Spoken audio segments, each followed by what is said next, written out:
Hello and welcome to another episode of the Ohio Huntsman Podcast, and this is a good one. So we've got, I want to call it the first of a two-part series, but it's not really a continuation. We basically recorded some information, or we recorded some conversations with Mike Tonkovich, who is the Deer Program Administrator for the ODNR, and the topics are sort of unrelated. We recorded them in one conversation, but I'm going to break it up into two episodes. So the first one is we basically talked to Mike about his predictions for the season, what he's expecting, what he's hoping for. He talks about some of the new changes this season, with particularly the new game check process. And so he shares a ton of really good information in this one. I really think you're going to like this. We found it super helpful and interesting, so hopefully you guys get something out of this, and I know we always enjoy the conversations that we have with Mike and appreciate him taking time to come on and talk to us and therefore share the information with all of you. So before we get into that, I want to talk about our sponsor, Mastin's Deer Scents. So Mastin's is a great deer scent company. The prices are good, the product is good, and for us, the closer we get to the rut, the more luck we seem to have with scents and things like that. And it's just, they just work.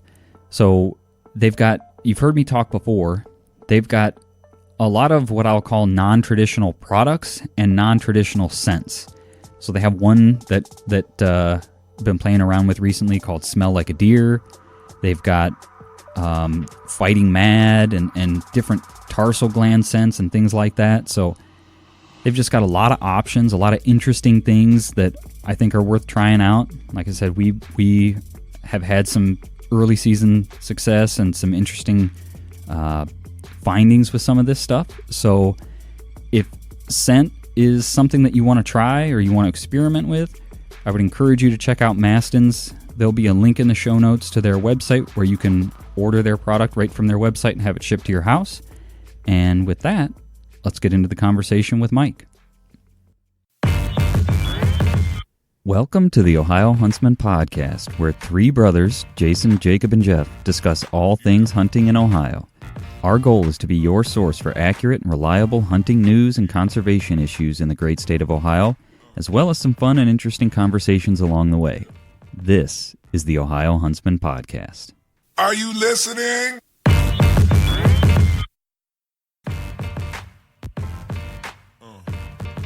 Okay, on today's episode, we have Mike Tonkovich back on the podcast. So, Mike, I want to thank you for taking time again to come on and chat with us today.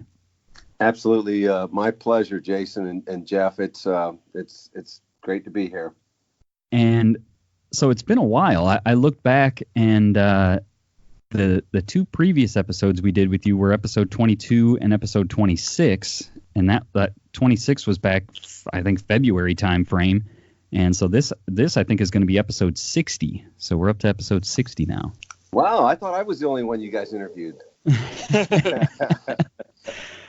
Well, you yeah, burst my bubble here. I was thinking it was just us doing the podcast. Yeah. Well, we do a lot with just the three of us, but we've had some of your other colleagues on, and we talk turkeys and we talk controlled hunts with some other Division of Wildlife employees. So that's awesome. They've been good.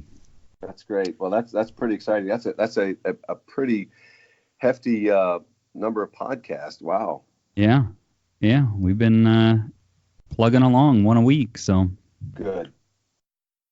So what I thought we would talk about. So we're recording this the Friday before the archery opener, and this is going to go live not this coming Tuesday, but the following Tuesday.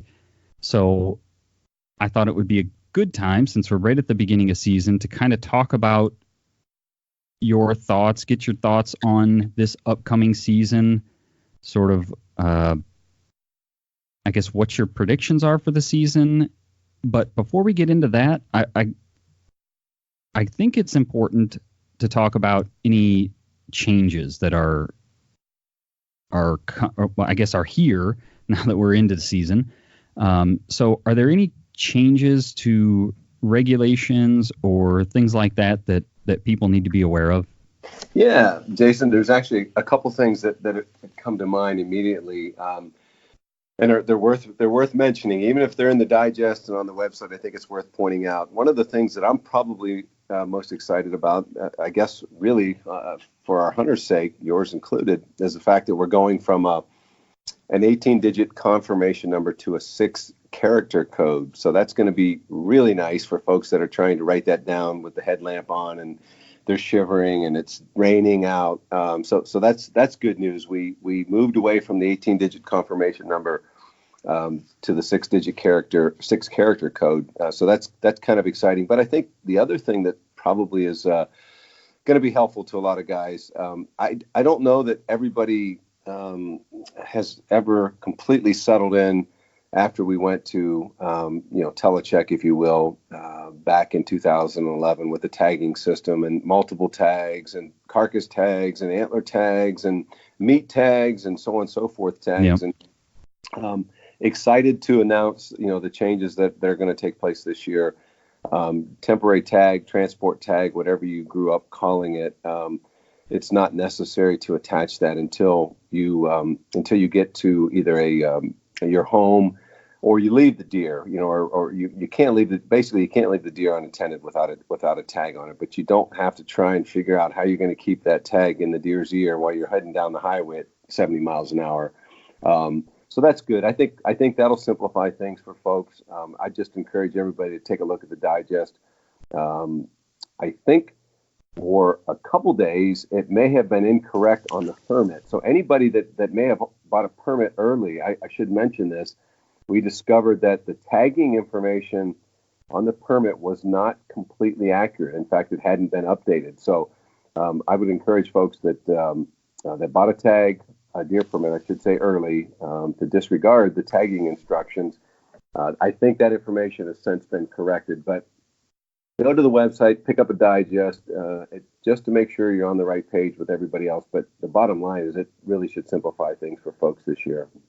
Awesome. So yeah. I had heard about the changes in the temp tag, but I had no clue about going from the 18-digit to the 6-digit character code, which makes me a happy hunter, because where we hunt, we get shoddy cell service, and so you're trying to listen for this 18-digit code, and the phone cuts out, and it made it nice, when you guys went to texting the code after, you could choose to have the code texted to you after the call. Right. That was nice because, we're listening to the code like 2 and 3 times. Did I get it right? Do I have all the digits right? And so a 6-digit code is going to be very nice for us. Yeah, that's pretty exciting for a lot of people. I think I know that I work at the deer processor, and usually out there it takes 3 or 4 calls to get all 18 digits. Between drop calls and whatnot. So that's pretty exciting. I know there was some, it was one of those deals where we started out in 2011. We wanted to make those smart codes. We wanted everything to be in there that we could possibly include, but realized, the practicality of it. It just made life really, really difficult, not only for you guys, but also for us. For instance, you bring your deer to an inspection station, we're going to collect a tissue sample. If we were relying on that 18-digit confirmation number exclusively as our means of contacting you, and we had a digit wrong, I guess we could probably figure it out, but 2 or 3 digits off, and we're out of luck. So the more numbers you got, of course, as you would imagine, the more likely you're going to make a mistake. So that's kind of exciting. The other thing that I'll mention, and I think that's probably going to cover the bulk of the big changes. You may hear people still refer to the antlerless permit, but if you try to buy it, they may look at you cross-eyed and let you know that it's actually, the name of it changed from the antlerless permit to the deer management permit. So that, other than that, nothing else is different about it. You guys might actually have purchased some of those for your hunts at the metro parks, because that would be suitable there. And but deer management permit rather than antlerless permit, 6 digits rather than 18, and simplified. tagging requirements, really the only changes that come to mind in terms of big changes. Okay. Can you expand, or I guess maybe give the reasoning behind the wording change from an antlerless permit to a management permit? Yeah, that's a good question, Jason. It actually comes down to, it really, I think folks found it a little bit confusing having either sex. It was funny, folks. Kind of have to back up a little bit, but your entire life, that Ohio, you can only kill a single buck. It doesn't matter if you hunt 16 controlled hunts, you hunt in 4 different counties, you hunt all weapon types. At the end of the day, you can only kill one buck. But when that antlerless permit was introduced, somehow all of a sudden it confused people about their ability to kill multiple bucks, because all of a sudden the antlerless permit kind of suggested that, well, the either sex permit is good for deer of either sex, which means I can kill multiple bucks. Now, I don't know if we made any cases, but we surely had some really confused people. So that's not the best answer. And I think the law enforcement guys, they had approached me early spring, late winter, I guess it was, about some ideas, to change the name, because it created some conflict. I can't give you, guys, I think what I'm realizing here is I can't give you a definite answer for that, but I think it just had to do with, really and truly, I think it comes down to, at the end of the day, it just created confusion with the either sex permit. I think that's really, it was kind of collateral effects, if you will. It left people thinking that you could kill multiple bucks because you could buy multiple either sex tags. And I don't know if that's a poor answer. I'm going to be the first to admit that is a poor answer, but I generally don't argue with the law guys. And management permit actually suits me just fine, because it does, guys, if we move in a different direction, we've talked about that before, going to an antlerless allocation, it makes sense to talk about management permits, because that's what the additional, while they'll be good only for antlerless deer, that's really what it comes down to at the end of the day. They're designed to affect management. And so it suits it really well. It probably is a better name. In fact, if you guys dial back a few years, in the early 2000s, it was at one time, we called it a special management antlerless permit. So we kind of combined the two there. Okay. So, yeah. Sorry for the confusion, but I think once we get to this, the management permit, I think it's going to stay. It will stick, and I think folks will get their head wrapped around it, and it's intuitive, I guess. Sure. All right. So I want to pause this conversation real quick to talk about our sponsor, Monster Whitetail Grub. So I'm actually getting ready right after this to go out to a property that I have to hunt, access to hunt on, and I've got some Monster Whitetail Grub out there, and I'm going to take my 3-year-old daughter out there with me, and hopefully we can at least see a deer. I'm hoping that the Monster Whitetail Grub will bring him in, and we can at least lay eyes on one. She would be ecstatic about that. So it's a great feed product. We've had honestly really good success with it. And if feed is something that you're interested in trying as a hunting strategy, or just supplementing your deer to get them through, then I would really encourage you to check out Monster Whitetail Grub. They're a great company, and they have a great product. So there'll be a link in the show notes. There should always be a link in the show notes to things that we talk about. So that's where you're going to find their information and how to get a hold of them and try some of their product. And now, back to the episode.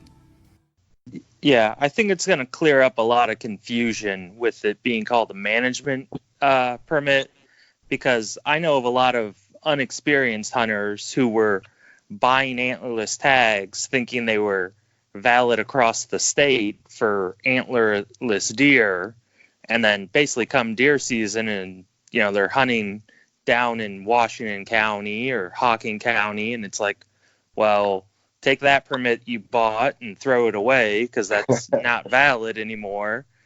So I think it'll clear up a lot of confusion with the inexperienced hunters, the out-of-state hunters, Yeah, Jeff, I think you're right on. You're spot on there, and I am. I think we're going to have to. We're going to have to switch roles. You're going to have to be the guest, and I'm going to have to be the host. Yeah. You answered that question better than I did, and that really and truly, I was struggling looking for that answer, but I wasn't coming up with it soon enough. That's for sure, because that's precisely what it was. I think people just kind of lost sight of the fact that permit, although valid in all counties at one time, we started, paring it back, the list of counties, and folks kind of were ignoring it. And management sort of suggests that it has limited application. So good job, Jeff. Yeah, no problem. So one other thing I want to circle back to, and maybe we can just walk through a scenario, since we're talking about the temporary tag or the meat tag or whatever we want to call it. So let's walk through a scenario to kind of clear up any confusion on the proper procedure for tagging a deer, making sure everything's on the up and up, right? So yeah, you've got a deer on the ground, you walk up to it, you should fill out the temp tag at that time, or you don't need to anymore. No, you do, and that's a great question, because I think what we should do. I'm looking at the digest, guys. I think that's to keep us all out of warm water. Let's just look at this, because that's a great question. Okay. Fill in the deer or turkey permit upon harvest with the date, time, county of kill. Okay, so that remains the same. The permit. What's different though, guys, is the permit may remain unattached until the hunter arrives at a residence or temporary lodging. Okay. Once the hunter leaves the game unattended, the completed permit or tag or confirmation code must be attached. So you're gonna complete the temporary tag when you come up to the deer, just like you always would. Okay, but you're not gonna have to figure out whether or not it's gonna be your shoelace this time, or your shirt tail that you're gonna try and use to fashion some type of mechanism to keep it on the deer. Put it in your pocket, grab the deer, and head down the trail to the vehicle. Stop at the store. You're fine as long as you're with the deer. That kind of thing. You get it home. At this point, you're more than likely going to have the deer completely checked anyway. At that point, instead of the 18-digit confirmation code, you're going to have the 6-digit character code with you, and you're going to be in good shape. So after we wrapped up this call, Mike wanted to make sure that the game check process, the new game check process, was clear and that we all had accurate information on this. So he sent us a document that basically runs through the new game check process. So I'm basically going to read through this, and that way you guys will have it. You can refer back to it, listen to it a couple times, take notes. I'm also going to include this information in the article that we write to accompany this episode. So you should be able to find that in the show notes, a link to that, or just go to ohiohuntsman.com and search for the episode number, and you should be able to track it down that way. So here we go. The reference to a game tag or temporary tag has been removed. Hunters are no longer required to attach a tag to their deer or turkey as long as they accompany their harvest. Deer and turkey are required to have a permit or confirmation code attached if the carcass is left unattended, in possession of another, or at a residence or temporary lodging until processing. This is about the confirmation number change. The confirmation number has been shortened to a 6-character code. Letters and numbers are used in the code. The last 2 digits will always be the season year. Now this is about the game check process. So, number 1. Once a hunter kills a deer or turkey, before moving the carcass, the hunter must either fill in the deer or turkey permit. Landowners must create a tag and include their name, date, time, and county of kill, or submit harvest information to GameCheck and record the confirmation code. 2. As long as the hunter remains with the carcass in the field, the animal does not need to have a tag attached. 3.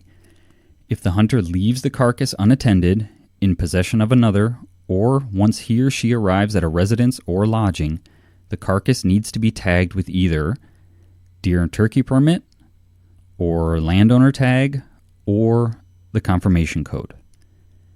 4. All hunters who harvest a deer or turkey are still required to complete the game check process and receive a confirmation code.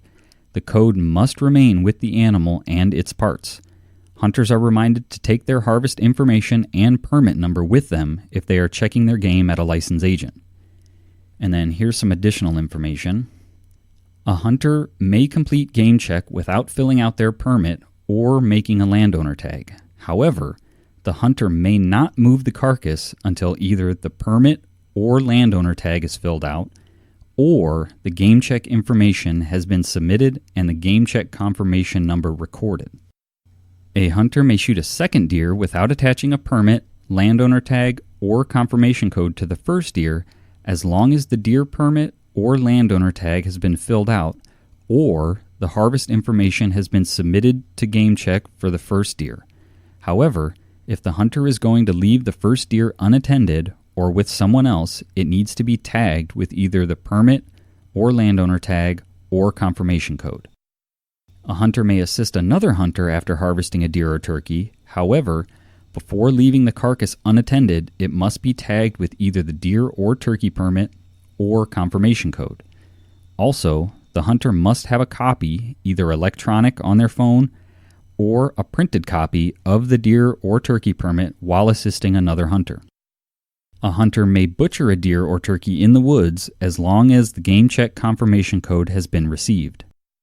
Hunters may carry their deer and turkey permits electronically. However, they will need to complete the game check and receive a confirmation code before moving the carcass or before continuing to hunt. So that's the end of the document. Hopefully that makes everything super clear and answers any questions you guys had. And now we're going to jump back into the episode. I think it's going to, as I said, I think for most folks, it's going to be a welcome change.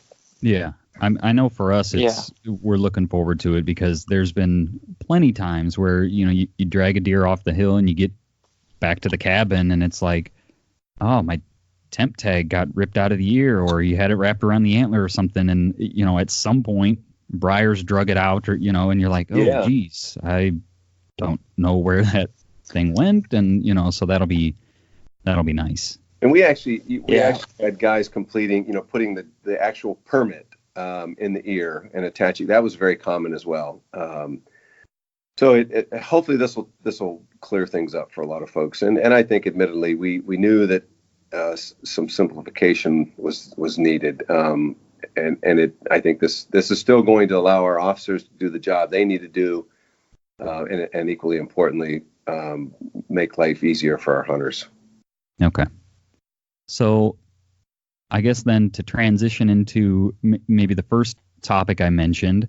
So we're going to give you the opportunity to kind of look into your crystal ball here and give us your predictions or maybe your expectations or maybe just what you're hoping to the conclusion of the 2019-2020 deer season to be. So if you want to talk about that at all. Yeah, absolutely.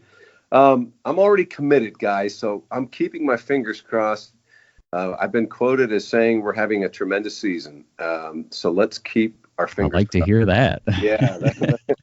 I in my heart of hearts, I believe that barring any major weather events, because I honestly, guys, I think that's about the only thing that could tip the scales against me this year would be, in terms of that prediction, would be a major weather event during most of our big days or gun season.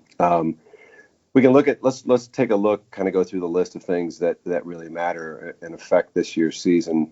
Populations, obviously, that's the first place to start. Last year, let's back up 15 and 16. The regulations we had in place in those 2 years were designed to encourage herd growth, and from all indications, except harvest, interestingly enough, all indications that's precisely what happened. Last year's harvest was off just over 7%, and a lot of that was due to a very, very poor gun season throughout most of the state.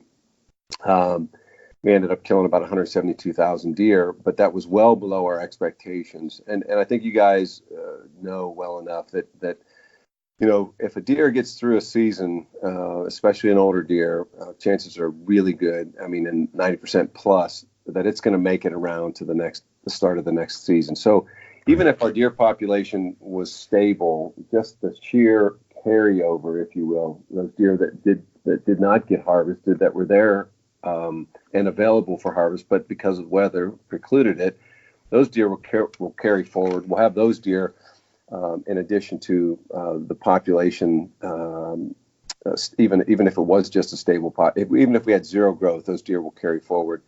But I think on top of that, it's fair to say that we're going to see, we did see some population growth, and that should translate to even that many more deer. Generally, just about everywhere in the state. I can't come up with any reason why any pockets in the state would see a reduction in the deer population this year.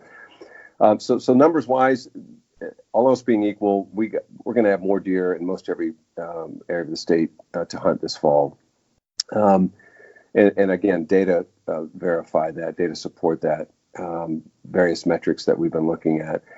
The crops are always an issue, not everywhere in the state, but standing corn can be a major factor. I think most everybody recognizes that should not be much of an issue this year. Of course, I think what I heard from the National Agricultural Statistics Service is that Ohio producers planted a third less corn this year. I'm guessing that because of the weather that we had this fall and the dry season so far, that much of that corn is probably going to be off. What was out there is going to be off, so that shouldn't affect our hunters that could be plagued by standing corn.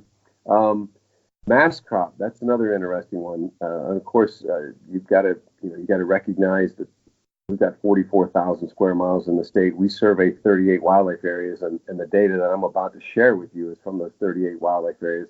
So the minute I tell you this, either you're going to agree or you're going to know someone that's going to disagree because they just they saw something completely different. But for what it's worth, I will share with you the results from this mass survey, which can affect archery hunting success tremendously, both positively and negatively. The archers should be excited to hear that the mass crop, unfortunately for the deer that depend on that's a big part of their diet. It looks like, again, based on our survey, mass crop is largely a bust this year across most of the areas that we surveyed. For instance, white oaks, 1 in 5 white oak trees that were surveyed this year had acorns on them. And of those trees that had acorns, just a small percentage of the crown was actually covered with acorns. Red oaks, less than that, about 1 in 6 red oaks that were surveyed actually had acorns. So it looks like, again, and I was telling someone in a lobby today, and they immediately said, "Oh, that's not what I'm seeing." And so I was very quick to point out, I'm sure that's not what a lot of people are seeing, but that's what we're telling you across 38 wildlife areas that we surveyed. So that should bode well for archery hunter success this fall, no doubt. The last thing that we probably should consider is hemorrhagic disease. As you guys well know, that can have a significant localized impact. You might see some serious die-offs.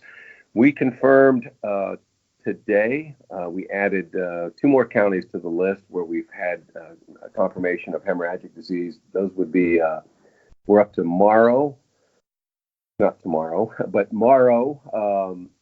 Logan County, Knox County, Warren County, Claremont County, and Butler County. Those are the 6 counties that we've actually been able to confirm hemorrhagic disease. Now, we've had reports from a number of other counties around the state of suspicious-looking deer, deer in ponds and deer in creeks and deer in rivers. This is the time of year, of course, but so far, no major. Those counties that I mentioned, no major die-offs, just a deer here and a deer there, and we were able to get them to the lab and were able to confirm it. I will also mention there in Butler County, we were able to confirm, or ODA, I should say, was able to confirm it in a captive herd as well. So 6 counties. It's interesting that it's local Central Ohio and Southwest Ohio. That's really, we've heard nothing from your neck of the woods and really nothing out of Southeast and Northwest Ohio. Okay. So when you look at all of those, you look at weather, you look at population. Well, weather's really the only wild card right now, but you look at population strong. You look at the mass survey that suggests that acorns are going to be limited this year, which should help hunter success. Standing corn, not an issue. I think all of those factors. I was joking with someone the other day. I said, you'd have to work really hard to not do well this year. So hopefully I'm right. You'd have to go out of your way to avoid deer this year, I think. I'm sure that's an overstatement, but I think what I'd like to say, I think Ohio hunters are really should be in for a great season this fall. Awesome. I'm super happy to hear that. So yeah, I'm hopeful that we can talk about this again in February. Yeah. And you'll be like, Mike, why did we only kill 160,000 deer? Right. They were behind the soybeans. It was the soybeans. Yeah. That's what it was. Yeah. All right. Jeff, anything you want to touch on there before we pivot to our next topic? No, I'm excited for this deer season. Yeah. So I think it's going to be a good one. So yeah. And I'm glad, Mike, that you mentioned the wet spring, because we actually did an episode where Jeff had reached out to a couple different of the ag extension, the Ohio State ag extension, and some of our local offices, and it was pretty, because of the wet spring, there were some pretty staggering numbers on not getting crops in and things like that. So that's kind of an interesting tie-in from a previous episode that we did. Yeah, and the plus side of that, I don't know that I've actually seen published literature on that, guys. But I think the wet spring obviously means great vegetation, for not only growing antlers but also raising fawns. So the wet spring isn't all bad. Obviously, it didn't help our farmers, and that's unfortunate. Right. Especially in Northwest Ohio, there were several counties. Henry and Wood County, number of counties up that way that were hit hard, couldn't get corn in the ground. But I think at the end of the day, that all that water, I think went a long way towards providing good batch of fresh forbs well into at least the early summer. Okay. Well, I'm happy to hear your report. I hope your prediction comes true, and we all have a great 2019 season. And yeah. I'm excited about the other changes with the tagging and the 6-digit code. I think those are all positive changes that, like you said, that are going to be helpful and, be welcome changes. So that'll be nice. Good. So now the next thing that we wanted to talk about was crossbows. All right. So we're going to leave you with a little teaser, little cliffhanger. Like I said at the beginning, you'll have to come back next week for the second part of this conversation with Mike. And you're going to want to come back and listen to it because it was another, as always, super interesting conversation, and we really enjoyed it. So, if you like this content, if you enjoy this kind of stuff, share it to social. That way we know, tag us in the post, and one, it helps get the word out to other people in Ohio and in the hunting community, and two, it lets us know that you like this kind of stuff and you want more of this kind of stuff. So, that would be really helpful to us, and I would appreciate that. The other thing you could do is, if you're looking for some swag, you can go to ohiohuntsman.com and go to the merch section, and we've got Ohio Huntsman shirts. We've got Eat Local shirts, so it's the state of Ohio with a nice buck inside the state of Ohio. It says Eat Local. We've got the home and hunt shirts, so the hunt is the word hunt, and then the U is replaced with the outline of Ohio with a buck's head in it, and the home shirt is the same thing, except the O in home is replaced with the outline of Ohio with the buck head. But it's better if you just go to the website and look at them. You can see them and order product there. We've also got decals, so if that's something you're looking for, lots of cool stuff, and that's also where all the content for Ohio Huntsman lives, on ohiohuntsman.com. So, with that, thank you everybody for listening, and good luck this season.